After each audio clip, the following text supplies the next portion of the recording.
Hi guys, welcome to week 10. So this is the wrap-up video for week 9. Welcome to week 10. Now guys, I came walking here at Stanley Park and it was so lovely that I had to do my video out here. So I didn't get a chance to get all my makeup on and to be all fancy, but it was too beautiful that I could not resist doing the video here. So we're now at week 10. Can you believe it? If you're still around, you've survived, and that's a good thing, right? Now, today's Saturday, and by tomorrow, you would have submitted all assignments. A couple of you have asked for extensions and you contacted me 2 days prior and it made sense. So you will get a chance to submit late. But as I've said more than once, if you submit late work, even if I agree to marking it, there will be no feedback. That's just how it is. That's a consequence for being late. At least you still get your grade, but you miss out on the best part, which is the feedback. But that's a choice you have to make, right?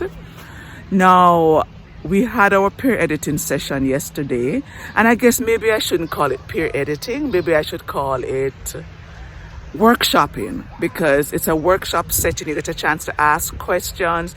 You get a chance to look at what you've done, read to your classmates, get some feedback from them, get some feedback from me. And I thought it was a very productive session. And the few who were there all agreed it was productive.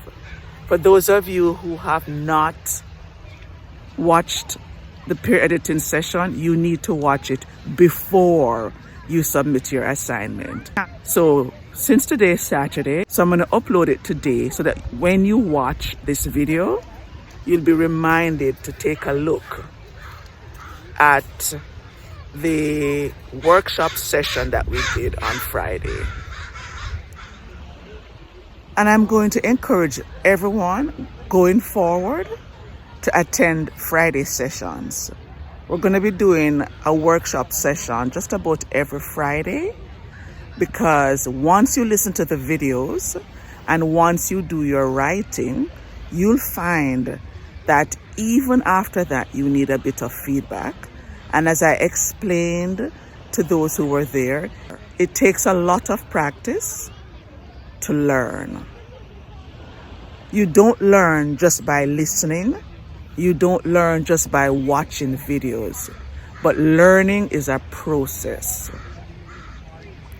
It's a process because at the beginning, when you are unaware of what you don't know, you're at the stage of what we call unconscious incompetence, which means you don't even know that you do not know.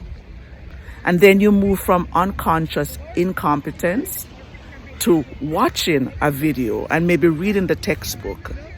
And then you get to the next stage where you're still incompetent, but at least you are now conscious of what you don't know. So then you're at the stage of what we call conscious incompetence. You still can't do it, but you realize what needs to be done because you've been watching videos or you've been reading the textbook. And then after you've read the textbook and you write these memos or letters, you move from conscious incompetence to practicing. So you're becoming more competent, but you still have not mastered the skills. So you still have to be checking the textbook, you still have to be getting feedback, and it's not accurate yet. What you're doing isn't accurate. Even though you've watched this video and you understand theoretically what the you attitude is, you understand what positive language should look like, you still haven't yet mastered positive language, which means you're still at the stage of conscious competence. You can do it, but it takes work still, and it's not automatic yet. But with enough practice and enough feedback and coming to the workshop sessions, you will move from conscious competence to unconscious competence. When you no longer need Tanya to say, that's wrong, that's right, because you get it and it makes sense to you. But for that to happen, you need to practice and you need to get feedback. And if you're not getting feedback and if you're not practicing, then it means your writing is going to remain at the academic writing level, as I mentioned in this video. So, the second best thing to get an actual feedback from me is actually watching the workshop session. Because if you don't, you are in danger of getting 70% or less. Because unless you apply the principles of business writing, your grade is going to be 70% or less. 70% if you have excellent grammar and everything else is good.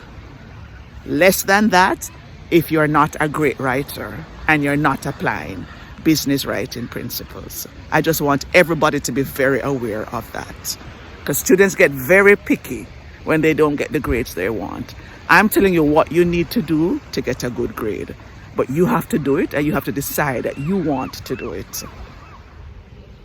Now, once you submit your assignments on Sunday, the 15% assignment, I hope to give everyone feedback by the following Sunday or Saturday. And for those of you who were at the feedback session on Friday, the Zoom call, you have my word that you will get feedback by Wednesday, the latest.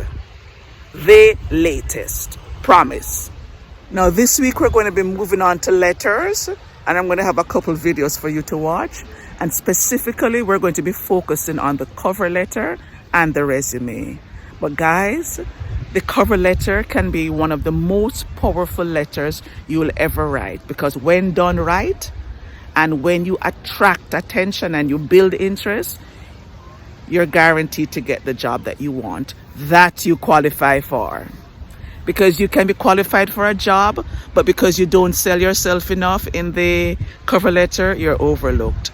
So the aim is to ensure that any recruiter or any manager stops and says, I want to interview this person.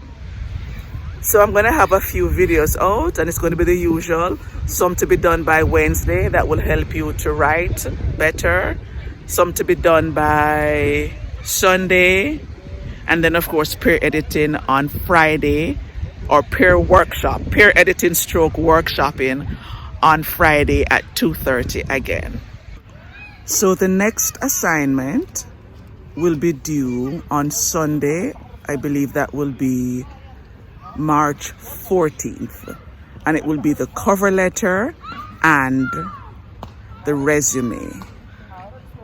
The cover letter will be worth 15% and the resume is only worth 5%, because we put less emphasis on the resume but more on the cover letter, because the cover letter is a sales letter.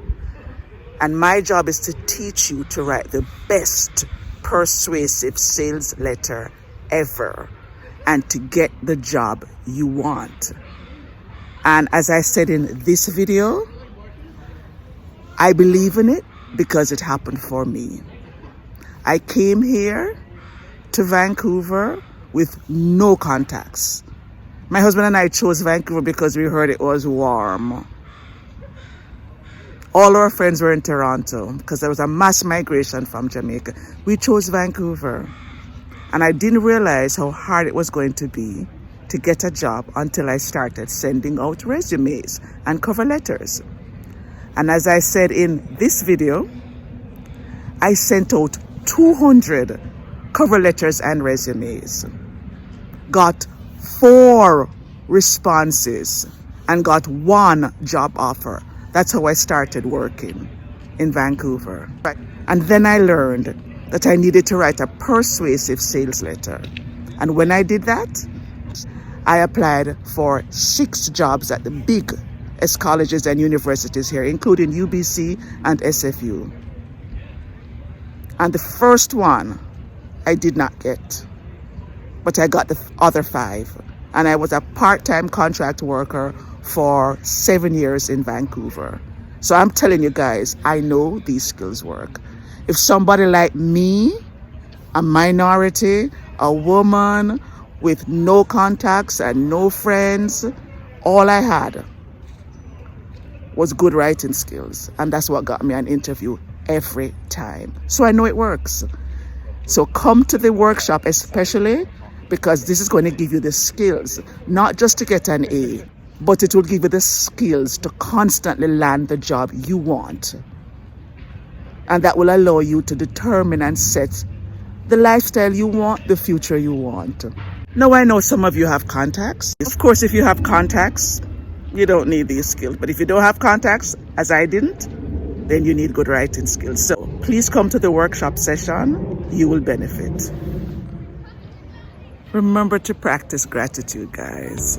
I know sometimes, especially in a pandemic, and there's so much going on that we're not happy about, sometimes we forget to be grateful. But one thing to be grateful for is this beautiful city, Vancouver, where we are. Well, most of us anyway. So let's practice gratitude. And keep in mind that gratitude helps with our mental health. I know this week I spent most of the week at home in my den doing videos, and I was beginning to feel like I was going crazy. So this morning when my husband said, let's go walk, and I was like, yes, count me in. So I'm out here and I'm really glad I came out, and I'm so happy to be around people. I'm not around people most of the day. Many of us aren't, but we have to learn and we have to live. So let's be grateful, guys. Let's continue to practice gratitude, and let us try to maintain our mental health. Remember to get outside and get some fresh air, guys. It is so good out here today. Oh my God, I'm having such a great time out here. So I'm going to say goodbye soon because I need some more walking time. But remember now, guys, keep your mental health in check. These are tough times, but we can do it, and we're doing it. So happy week 10, and I'll see you guys soon. Talk to you soon and see some of you on Friday. Bye for now.